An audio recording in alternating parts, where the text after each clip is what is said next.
There is a version of World War I that most people carry somewhere in the back of their minds. It involves mud and poetry and courage. It involves men going over the top for a cause that was noble, even if it was poorly explained. It involves loss that was tragic but somehow meaningful, grief that was heavy but dignified, sacrifice that history would eventually justify. That version is the one that got taught in schools, commemorated in stone, enshrined in the language of poppies and remembrance. That version is almost entirely wrong. The reality of the First World War was not poetic. It was not noble in any way that the word nobility was ever meant to convey. It was a machine, a vast, grinding, bureaucratic, industrial machine that processed human beings as raw material and produced corpses as its primary output. And what made it truly disturbing, what separates it from ordinary historical horror, is not that it was chaotic. It is that it was organized, meticulously, professionally, tediously organized. Generals filled out forms.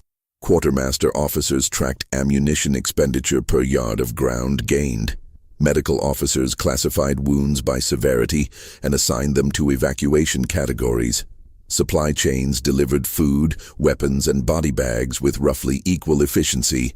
The machine ran, and men fed into it, and the men who survived long enough stopped being surprised by any of it. That process, the process by which extraordinary horror becomes ordinary routine, is what this script is about. Not the exceptional moments, not the famous battles or the named offensives. The texture of daily life inside a war that had no precedent, no endpoint anyone could see, and no moral logic that held together under examination. The things that soldiers learned to do, to accept, to stop noticing. The things that became, through sheer repetition, normal. Before the war began, every army that would eventually fight it had a theory about what modern warfare would look like. Most of those theories shared a common assumption that the war would be short. German planners expected to defeat France within 6 weeks. British strategists imagined a flexible, mobile conflict in which cavalry would still matter. French doctrine was built around the concept of offensive spirit, the idea that aggressive forward movement, willpower, and bayonets could overcome any defensive position. Every one of these assumptions collapsed within the first 3 months of fighting. And what replaced them, what emerged from the wreckage of those theories, was the trench. The trench was not invented in 1914. Soldiers had dug field fortifications for centuries, but the trench system of the Western Front became something qualitatively different from anything that had come before. It became permanent. It became a landscape. It became, for the men who lived inside it, the whole world. And living inside it required adaptations that no training manual had prepared anyone for. It required men to treat as ordinary the things that, in any previous context, would have been unthinkable. The first and perhaps most foundational of these adaptations was sleeping next to the dead, not near the dead, not in proximity to death as an abstract concept, next to actual corpses. In many sections of the line, particularly after heavy fighting, the walls of the trenches were partially constructed from human remains. When a trench collapsed or was hastily rebuilt under fire, the quickest available material was whatever was at hand. And what was at hand was often the body of a man who had been killed hours or days before. Soldiers learned to lean against walls that contained the compressed forms of men they may have known. They learned to sleep in dugouts where the smell of decomposition was simply one element of a larger sensory environment that also included mud and cordite and wet wool. New arrivals found this impossible. Men who had been at the front for months stopped finding it remarkable. This was not a sign of pathology. It was adaptation. The human mind is extraordinarily good at reclassifying the intolerable as merely unpleasant, and the unpleasant as simply present. Rats were part of this environment in numbers that are genuinely difficult to comprehend. The Western Front sustained rat populations of a scale that had no peacetime parallel. They fed on the dead. They fed on food stores. They ran across sleeping men's faces at night. They grew fat, visibly fat, in ways that men noticed and that men understood, without stating explicitly what the rats were feeding on to achieve that size. Soldiers tried various methods of controlling them. Cats were brought forward, terrier dogs were used, organized hunts were conducted. None of it made a significant difference. The rats were too numerous, too well fed, too embedded in the ecosystem of the trench. And so men adapted. They stopped being startled by them. They accepted them as cohabitants. Some men in letters home mentioned rats with the same tone they might use to mention drafty windows or a leaky roof. An inconvenience, a feature of the environment, not worth elaborating on because there was nothing to be done about it. Lice were universal. There was not a man on either side of the wire who did not have them. Officers had lice. General staff officers who visited the front in carefully maintained uniforms picked up lice within hours and carried them back to their headquarters. The lice lived in the seams of clothing, in the hair, in the body's warm folds, and they fed constantly, and they itched constantly, and there was no getting rid of them with the means available. Soldiers developed the habit of running a lit candle along the seams of their shirts, a process called chatting, where the crackle of burning lice became a familiar domestic sound. They did this communally, sitting together, delousing each other's shirts in the way that in another context might suggest simple companionship. The practice never worked permanently. The lice always came back. Men did it anyway because the brief interval of reduced itching was worth something, and because the act of doing something, even something futile, was preferable to doing nothing. Trench foot was one of the first conditions the war produced that military medicine had no established protocol for. It resulted from prolonged exposure to cold water and mud, the constant wet of trench life that no amount of issued waterproofing could entirely prevent. The foot would begin to swell. The skin would become numb, then discolored, progressing through red and purple toward black in the worst cases. In severe cases, tissue died. Amputation was required. In the early period of the war, tens of thousands of men lost feet or parts of feet to a condition that was entirely preventable if the conditions producing it had not been the conditions of the war itself.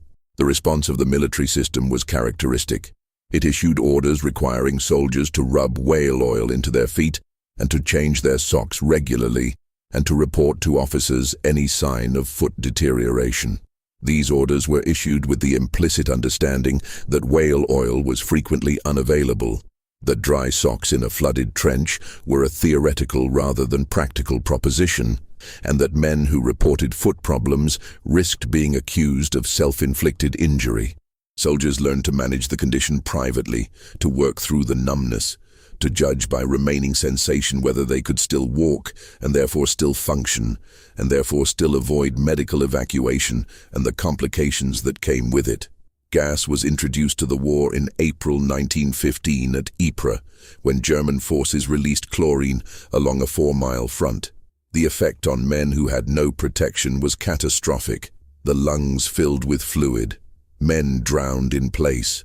Those who survived described the sensation as prolonged suffocation combined with the smell of bleach and a peculiar greenish color in the air.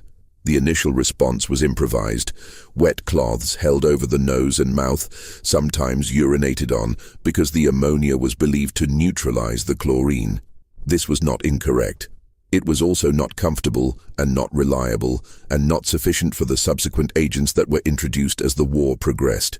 By 1917, gas had evolved through several iterations. Phosgene killed more slowly and less dramatically than chlorine and was harder to detect. Mustard gas did not kill quickly at all. It was a persistent agent that contaminated the ground, the clothing, the skin, and produced blistering burns on any exposed surface, including the eyes. Men blinded by mustard gas were led in lines, each man's hand on the shoulder of the man in front. The image became iconic. The masks that were eventually issued became part of uniform equipment, to be carried at all times and donned within seconds of a gas alarm. Men learned to sleep with their masks within reach. They learned to eat with one eye on the alarm systems.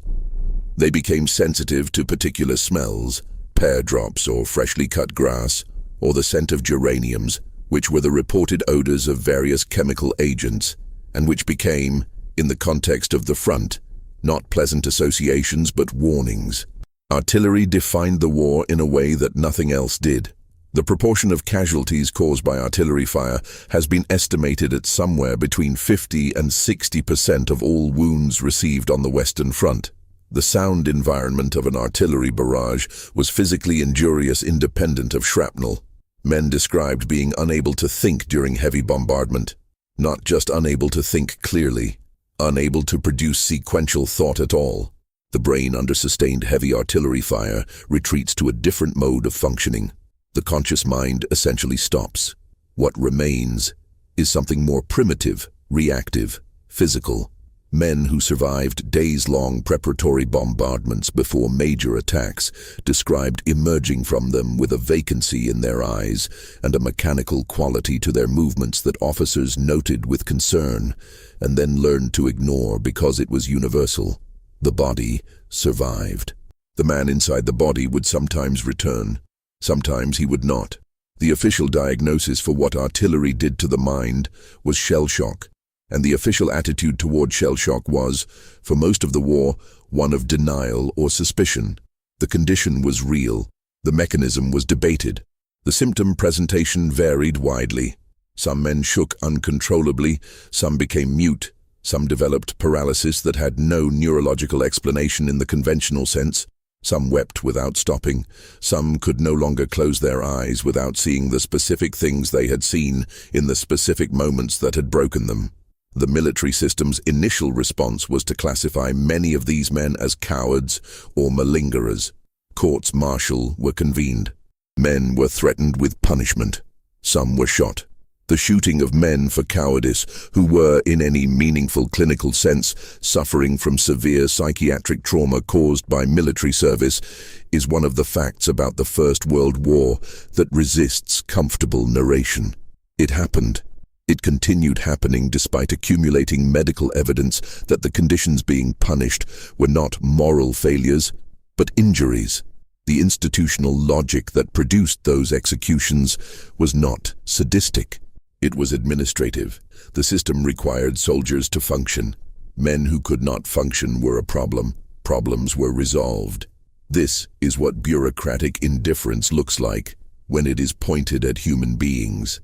The executions for cowardice and desertion were a practice that existed within a broader culture of military discipline that the men at the front understood to be operating on different premises than the official narrative.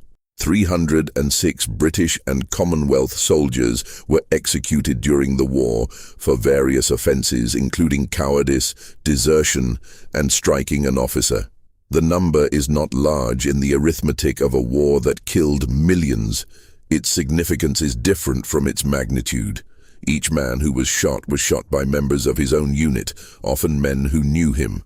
Firing squads were detailed from among the condemned man's comrades.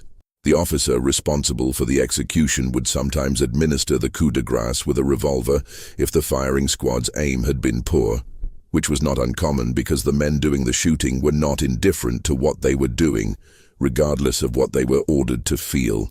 The executed men were buried in unmarked graves or graves marked only with initials for decades. Their names were excluded from commemorative records. Their families were not always informed of the true circumstances of death. A form letter was sometimes sent. It said something appropriate and false. The management of the dead was a logistical problem that the war produced in quantities no existing system was designed to handle. The first protocols were improvised. Men were buried where they fell when they could not be recovered, and where they fell was often ground that would be fought over again, bombed again, retaken and lost and retaken. The same ground was fought over so many times that the bodies it contained were mixed and crushed and fragmented into something that was no longer identifiable by conventional means. At Passchendaele, the ground was so saturated with water and the bombardment so sustained that the dead sank. Recovery was impossible. Men who disappeared in that landscape were not killed in the conventional sense. They were absorbed. The Meningate in Ypres bears the names of 54,000 men who were killed in the Ypres salient and have no known grave. 54,000 names. The gate is large. You can walk through it and not absorb the number inscribed on it. The number is too large for a single comprehension. The army that produced those 54,000 unrecovered dead had a graves registration service that attempted to track, identify, and record the dead in real time. The paperwork generated by this service was enormous. Files were created, reference numbers were assigned, locations were noted when locations existed. The filing was meticulous. The results were sometimes indistinguishable from random. Ration systems in the trenches operated on a principle of theoretical adequacy that bore a complex relationship to reality. The official daily ration for a British soldier included specific weights of meat, bread, vegetables, tea, sugar, and jam. These quantities were calculated by nutritionists and approved by supply officers, and were, on paper, sufficient to sustain a man engaged in moderate physical activity. Frontline conditions were not moderate. The caloric demands of carrying equipment through mud, standing on guard in cold and wet, working at night on wiring parties and carrying parties, and simply surviving the physiological stress of sustained fear were substantially higher than the official calculations acknowledged. The food that arrived at the front was frequently cold by the time it got there, partially spoiled in hot weather, or simply absent due to the disruption of supply lines by enemy fire. Men supplemented their rations by foraging, by trading, by purchasing food from civilians when civilians were accessible, and by eating things that they would not, in other circumstances, have considered eating. Horses that had been killed by shellfire were sometimes butchered. This was not officially sanctioned and was sometimes forbidden by order because the condition of a shell-killed horse was difficult to assess and the meat was genuinely dangerous. Men ate it anyway. They had become accustomed to assessing and accepting risks on a scale that made the theoretical danger of spoiled horse meat seem manageable compared to the verified danger of being above ground. Water was contaminated in ways that the men who drank it were aware of, and drank it anyway. The trenches flooded. The water table in Flanders is shallow. The battlefield was a single interconnected body of water that contained everything the battlefield had ever contained. The runoff from millions of shells, the dissolved remains of the dead, the waste products of hundreds of thousands of living men, the residue of chemical agents, the leachate of rusting metal and rotting wood. Purification tablets were issued. They helped somewhat. The water still tasted of what it was. Men drank it and developed gastrointestinal illnesses that were chronic and debilitating, and were, in the calculus of the front, minor. You could still walk with dysentery, which meant you could still function, which meant you remained at the front.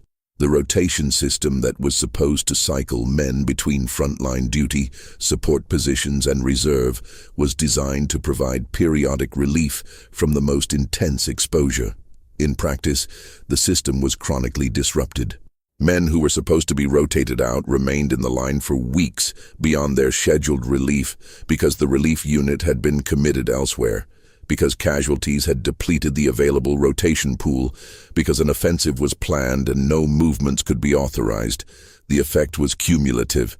The human nervous system is capable of sustaining extraordinary stress for limited periods. It is not capable of sustaining it indefinitely. The men who were longest in the line were the men most transformed by it. Veterans of 2 and 3 years at the front described in letters and memoirs a quality of detachment from the world that they recognized in themselves without being able to explain it. Things that should have produced emotions simply did not. They looked at death and felt nothing they could name. They looked at letters from home and struggled to connect the words to anything that felt real. The front was real. Everything else had become abstract.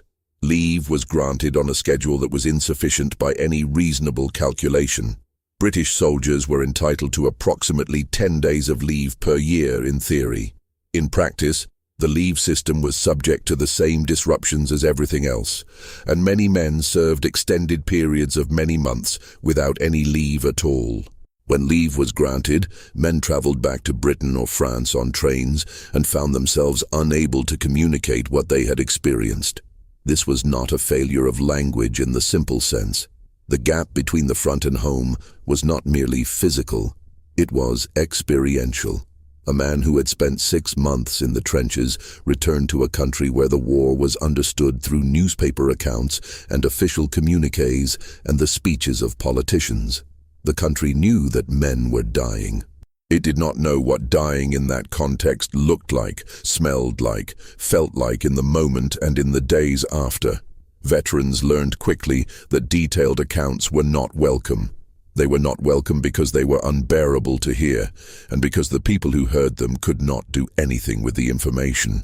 Men developed the practice of saying that things were fine, or that they could not talk about it. They returned to the front, carrying the knowledge that the gap existed, and that it would always exist, and that they were now permanently on the other side of it. The system of officer class and class relations in the British Army was a social structure imported intact from civilian life and installed in conditions that tested it continuously. Officers from public school backgrounds commanded men from working-class backgrounds and navigated the paradoxes of an arrangement in which the survival of both groups depended on their cooperation. The officers who survived and were effective were often those who understood this most clearly and who built relationships with their NCOs and men that were personal and reciprocal within the formal structure. The officers who did not understand this, or who enforced class prerogative in ways that men experienced as contemptuous, were sometimes shot from behind. The phenomenon of frontline officers being killed by their own men was real. It was not common. It was common enough that experienced officers were aware of it. The Army's official position was that such deaths did not happen. The men knew they happened. Officers who were dangerous in particular ways, not in the sense of being physically brave, but in the sense of making decisions that were obviously pointless and obviously fatal to those ordered to carry them out, were sometimes removed from the equation by a bullet during an action where the direction of fire was genuinely impossible to determine. This was not spoken of. It was understood. Medical triage at the front operated according to a logic that was sensible as logistics and uncomfortable as ethics. Men who were badly wounded were assessed at aid posts and classified according to their likelihood of recovery and the resources required to achieve it. Men who could be saved with reasonable investment of medical resources were evacuated. Men who could not be saved were given what comfort was possible and allowed to die. Men who were lightly wounded were often treated in place and returned to duty. The category of men who were too badly wounded to be saved, but not dying quickly enough to be left alone without care, was handled according to the resources available, which were often insufficient. The morphine ran out. The stretcher bearers were insufficient in number for the scale of casualties following major actions. Men who were badly wounded and not quickly dying lay in no man's land for hours and sometimes days. The sounds they made were audible in the opposing trenches. On some occasions, informal arrangements were made between local commanders on both sides to allow stretcher parties to work in no man's land unmolested. This was irregular and technically forbidden by higher command and happened anyway. Fraternization between opposing forces was simultaneously forbidden, officially denied, and common. The Christmas truce of 1914 is the famous instance, but informal local arrangements between opposing units were a recurring feature of trench life throughout the war, particularly in relatively quiet sectors. Men who had been facing each other across the same 100 yards of no man's land for months developed, despite everything, a kind of relationship with the men opposite. They knew each other's routines. They recognized individual silhouettes. They learned to distinguish between the routine fire that both sides maintained for form's sake and the fire that meant something. In some sectors, arrangements evolved without explicit negotiation. Neither side would fire during ration delivery, which both sides could observe from their respective positions. Neither side would pursue an opponent who was clearly going to the latrine alone. These arrangements were not universal and were frequently disrupted by the arrival of new units or new officers committed to a more aggressive posture.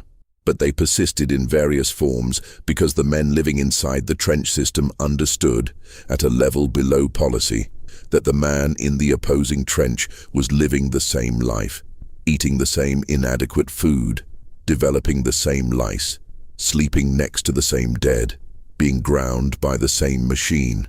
This understanding did not make them enemies in the political sense. It made the enmity complicated and sometimes thin. The management of mental collapse within the unit was handled primarily by the unit itself, below the level at which it became an official problem. Men who were showing signs of breakdown were watched by their comrades. They were, when possible, given lighter duties informally. They were steered away from moments of particular crisis by the tacit agreement of those around them. This was not an official policy. It was a survival mechanism at the group level. A man who completely broke down in a crisis moment became a danger to those around him. A man who broke down but could be supported and stabilized was still useful. The men who understood this most clearly were the NCOs, the sergeants and corporals who were the actual operating structure of the army, who knew their men in the way that officers, rotating in and out more frequently, often did not. The NCOs absorbed an enormous amount of the informal psychological burden of the war. They were also subject to the same deterioration as everyone else, and they had less permission to show it. The use of prisoners was another area where practice diverged from the official rules of war in ways that became normalized. The Hague Conventions specified the treatment of prisoners and were largely observed at the institutional level, in the sense that prisoner of war camps were established and men captured in the formal sense were processed and housed and eventually exchanged. The problem was, at the moment of capture, in the immediate context of an assault or a raid, when prisoners had not yet been formally taken and were simply men who had stopped fighting and indicated a desire to surrender. The handling of these men was inconsistent. Some were brought back, some were not. The decision was influenced by how the fighting had gone, what had happened to friends, whether the capturing soldiers had the capacity to transport prisoners, and whether the prisoners were deemed to be worth the risk of the attempt. Officers in after-action reports recorded only formal captures. What happened in the interval before formality was established was generally not recorded by anyone who was present. Trench raids were a practice that developed from the tactical situation and were, by 1916, a regular and scheduled feature of frontline life that both sides conducted and both sides resented. The purpose of a raid was ostensibly to gather intelligence, to capture prisoners who could be interrogated, to destroy enemy positions, and to demonstrate offensive spirit to the higher command that had ordered the raid. The actual experience of a trench raid, for the men who conducted one, involved entering no man's land at night, crossing ground that was registered by enemy artillery and sown with wire and potentially mined, entering an enemy trench position, engaging in close-quarters combat with tools that were less like military weapons and more like the instruments of a particularly violent industrial accident, clubs, knives, entrenching tools sharpened to edges, and then withdrawing, hopefully with a prisoner and with casualties that were acceptable relative to the intelligence value of whatever had been learned. The men who conducted raids became specialists in a particular kind of violence that had no peacetime context. They became accustomed to killing at close range, in the dark, without the psychological distance that a rifle across open ground provides. This was what they were asked to become. They became it. The entrenching tool deserves particular elaboration because it occupies a specific place in the texture of close-range trench fighting that official accounts tended to elide. A standard military entrenching tool was a short-handled spade designed for digging field fortifications. In the context of a trench raid or a close-quarters fight in a confined trench space, it was also a weapon. It was short enough to swing in a narrow trench. It was heavy enough to be lethal. It required no ammunition and did not malfunction. Men who fought regularly in such conditions learned that the entrenching tool was often more practically useful than the bayonet in conditions where there was not enough room to use a rifle. This kind of combat was not discussed in the way that rifle fire or artillery was discussed. There is a level of intimacy in killing with a short-handled spade that resists the abstractions that martial language usually provides. Men who experienced it did not generally write about it in their letters home. They sometimes wrote about it years later in memoirs, in language that was deliberately sparse, as if the sparseness of language was the only honest response to what the words were trying to describe. The relationship of soldiers to the bodies of their friends was another adaptation that the war enforced and that no training had anticipated. Men died in circumstances that were sometimes quick and sometimes not. They died next to each other in circumstances where the man who did not die had to decide immediately and under fire what to do with the body or with the dying man. In many cases, there was nothing to do. The body had to be left. The dying man had to be left. This was militarily correct in the sense that exposing yourself to recover a body that was already dead served no tactical purpose, but it was psychologically corrosive in ways that accumulated over months and years. Men developed ways of thinking about this that allowed them to continue. They told themselves that the man would have understood. They told themselves that they would do the same in reverse. They moved on. They carried the specific faces and moments with them in a place that did not interfere with their functioning, but that was always present, and that, in quiet moments, surfaced with precision and detail that suggested it had not faded at all. Alcohol was the most widely available pharmacological intervention the war produced for managing what it did to the men inside it. The British Army issued a daily rum ration, a small measure, typically before dawn stand to or before an action.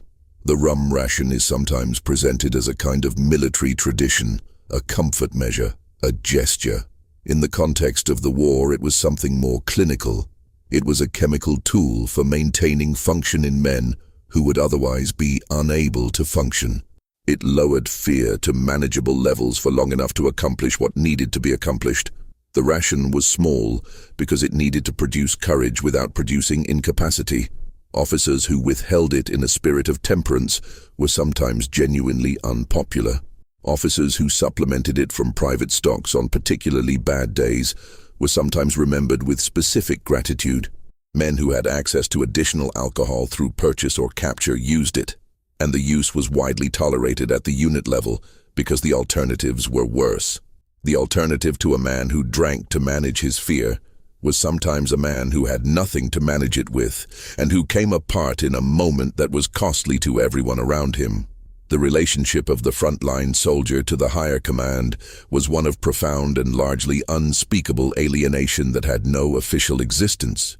The official structure was a chain of command connecting every private soldier through a series of officers to the generals who directed operations. The generals directed operations from headquarters that were generally many miles behind the front. The conditions in which generals worked, and the conditions in which the men they commanded worked, were not merely different in degree, they were categorically different environments. A general at his headquarters, whatever his personal qualities, was not cold and wet and lousy and sleeping next to decay and flinching at sounds. He was at a table with maps. The maps showed the front as a line. The line could be moved. Moving the line in the favorable direction was the objective. The men who were the material with which the line was to be moved were not, from that table, visible as individuals. They were quantities in an operational calculation. When the calculation required that a quantity of men be moved across a specified distance of ground against a specified level of resistance, the quantity that would be expended in that movement was projected, and the projection was accepted, and the order was issued, and the men went. The preparations before major attacks were elaborate and visible and completely transparent to the men who would conduct them. The buildup of ammunition, the registration of artillery, the arrival of additional engineer units, the rehearsal of objectives on ground that was supposed to resemble the target area, the issuance of maps that did not contain information about what the ground actually looked like after being shelled for a week. All of this told the men precisely what was coming and precisely what their role in it would be. They knew, with reasonable certainty, the date and the approximate hour of the attack. They knew that the wire ahead of them had not been cut or had been partially cut, or had been rearranged by the shelling into configurations that were in some ways worse than what had existed before. They knew because patrols had gone out and looked at the wire in the dark and come back and reported. The reports went up the chain. The information was received, noted, and incorporated into plans that proceeded on the basis of what the plan required rather than what the ground contained. The first day of the Battle of the Somme, the 1st of July 1916, produced 19,000 British dead and 38,000 wounded in a single day. This is a number that appears in nearly every account of the war, and that still, a century later, retains the capacity to be temporarily astonishing before the mind reaches its limit and steps back. The plan for that day had been built on the assumption that the preliminary bombardment, lasting 7 days, would destroy the German defensive positions and the wire in front of them. The bombardment was the heaviest that had ever been delivered up to that point in history. It failed to destroy the deep German dugouts in which the defenders sheltered. When the bombardment lifted, the defenders emerged and manned their positions and waited. The men who had been told the guns would do the work walked forward, in some cases literally walked across no man's land, and were met by functional machine guns. The senior command's initial assessment on the evening of the 1st of July was that the attack had been partially successful in certain sectors and that operations would continue. They continued for 4.5 months. The ground gained was measured in miles that were narrow and purchased at rates of attrition that both sides sustained because neither side had found a method of ending the war that was more efficient than killing the men inside it. The censorship apparatus that managed what was known about the war at home was sophisticated and largely effective. Letters were read by officers, and anything that could be construed as injurious to morale or as providing information useful to the enemy was removed. Men developed their own systems for communicating things that could not be directly stated. The tone of a letter was informative even when the content was not. A letter that was brief and flat and mentioned nothing specific was recognized by those at home as telling them something that the letter could not say. Correspondents learned to read between the formal lines of reassurance. They did not always learn correctly. The gap between what men could write and what men experienced meant that the home front operated on an understanding of the war that was not false in detail, but was structured differently from the reality. The atrocity was known to exist in the general sense. The atrocity in its specific texture, its smell and its sound, and the specific quality of light in a shell crater at 4 in the morning was inaccessible to anyone who had not been there. This was partly by design and partly by the natural limits of transmission. The war correspondents who operated on the Western Front during the early period were heavily controlled. Their access was managed. Their copy was subject to censorship. The correspondents who operated within the official system produced accounts that were stirring and patriotic and uninformative about the conditions they were describing. Independent journalism was impossible in the practical sense. The front was a closed military zone, and access to it without official sanction was not available. The photographs that were taken and released were selected for their fitness to the official narrative. Images that showed British dead were generally not released until late in the war. The bodies in officially released photographs were most often German, which served the rhetorical purpose of demonstrating the effectiveness of British arms without confronting the home front with the cost. The bodies of British soldiers, when they appeared at all, appeared in contexts that implied dignity and sacrifice rather than the actual conditions of death by high explosive in a waterlogged trench. The gap between the photographic archive that was publicly available during the war and the photographic record that was taken but withheld is itself a document of what the system considered tolerable and what it did not. Field punishment was a reality of military discipline that soldiers in the British Army encountered, and that was applied with a consistency that reflected the Army's institutional belief in its necessity. Field punishment number 1, the more severe of the 2 available categories, involved being bound to a fixed object, typically a wheel or a post, for up to 2 hours per day, for periods of up to 28 days. Men subjected to this punishment were sometimes bound to objects that were within range of enemy fire. The punishment was legal. It was regulated. It was applied through a formal process that included a hearing and a record. The effect on a man of being publicly displayed in this way, in conditions that made the display additionally vulnerable, was significant and was understood to be significant. The deterrent effect was the point The practice was not without critics within the army itself, but criticism did not constitute abolition, and the punishment continued to be applied. The medical reality of venereal disease in the wartime army was a subject on which official policy and institutional reality diverged almost completely. The armies involved in the war contained large numbers of young men who were far from home, under sustained existential stress, with access to whatever sexual services the vicinity of their operations made available. The rates of venereal disease were high enough that they constituted a significant drain on manpower. The British Army's official position on prophylaxis was, for much of the war, characterized by a moral reluctance to provide it, because providing it might be construed as condoning sexual activity outside of sanctioned relationships. The result was rates of syphilis and gonorrhea that removed men from service for weeks and sometimes months. The administrative response was to classify venereal disease as a self-inflicted condition, which carried the practical consequence that men who contracted it were not entitled to pay during their hospitalization. This policy did not reduce the incidence of disease. It reduced the reporting of disease.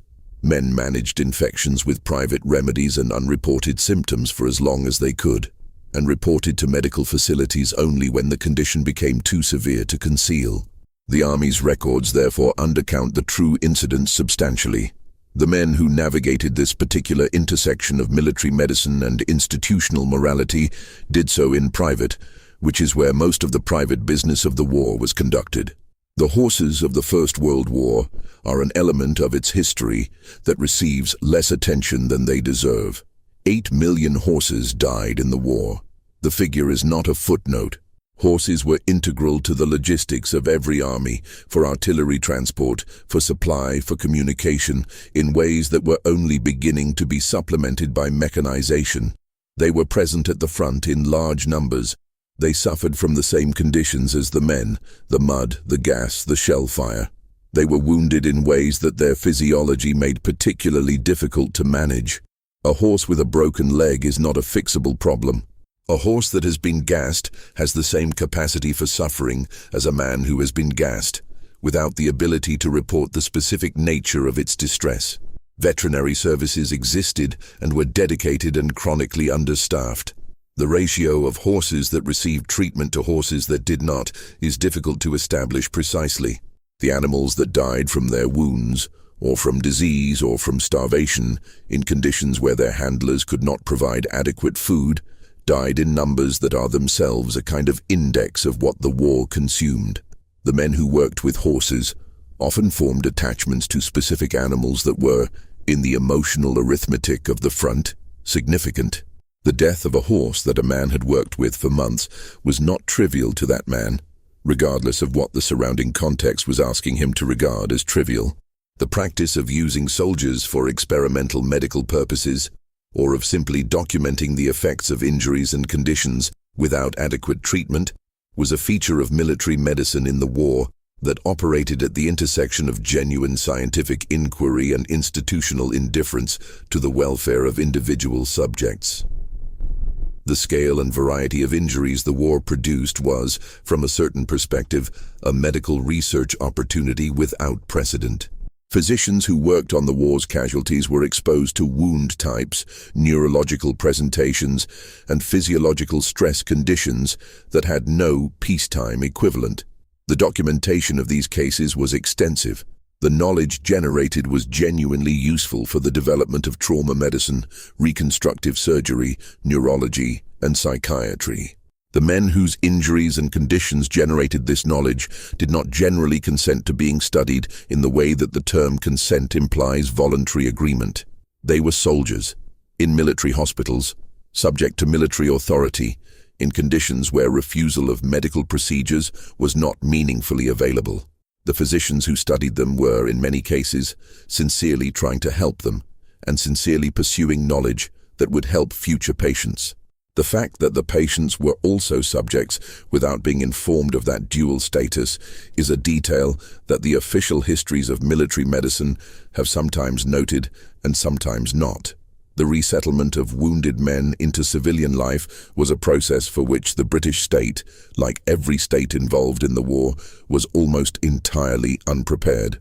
Men returned from the front with amputations, with blindness, with disfigurements from burns and reconstructive surgery that was still developing its techniques, with the psychiatric conditions that were being provisionally classified and were not well understood and were not effectively treatable by the means available.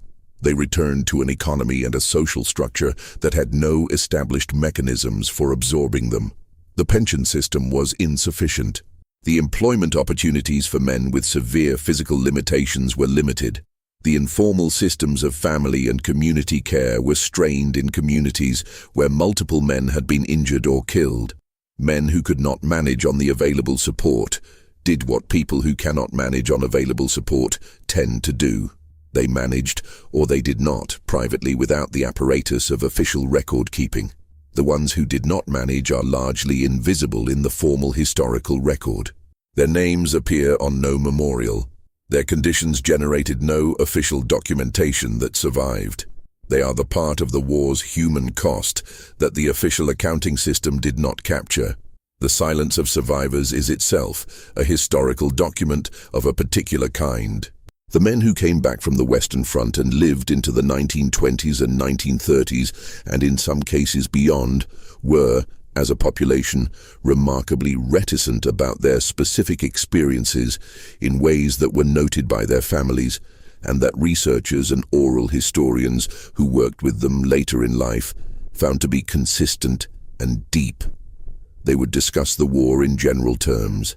They would say it was bad, that it was not what people thought, that men should not have to go through it. They would not, most of them, describe specific incidents in any detail. The specific incidents lived inside them in forms that language did not seem adequate to express, and that the social context of post-war life did not seem adequate to receive. Some of them wrote memoirs decades later that were specific and detailed, and that indicated that the specific incidents had not in any way faded with time. They had simply been stored in a place that was not accessible to ordinary conversation.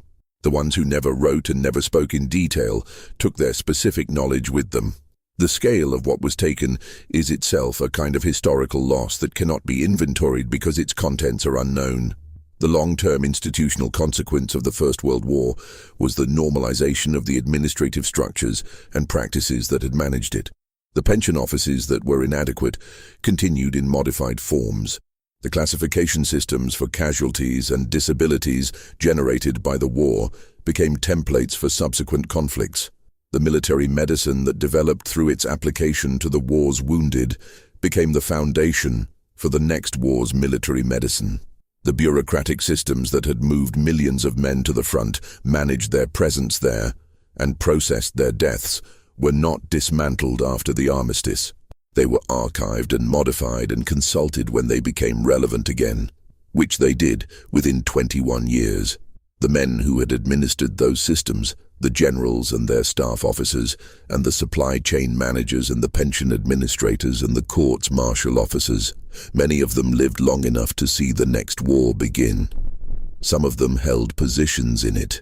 The knowledge they had about how to manage a mass industrial war was not knowledge that the next war would have to redevelop from scratch. It was transferable. It transferred.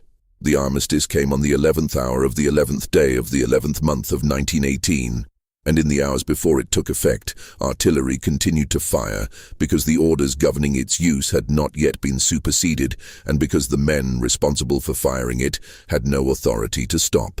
Men died in those hours. The exact number is uncertain. In the final hour before 11 o'clock on November 11th, there were more casualties recorded along the Western Front than in the corresponding hour of D-Day in 1944.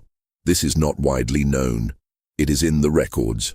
The records also contain the orders that were issued by some commanders to continue aggressive operations up to the final moment, in the knowledge that the armistice was hours away, on the grounds that the orders authorizing those operations had not been officially rescinded and that the tactical objectives they were pursuing remained technically valid.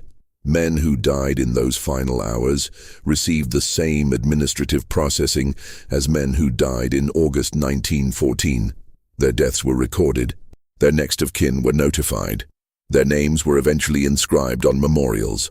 The armistice that took effect at 11 o'clock that morning ended the fighting, but did not retroactively assign meaning to anything that had preceded it. It was a date, administratively established, after which the killing stopped.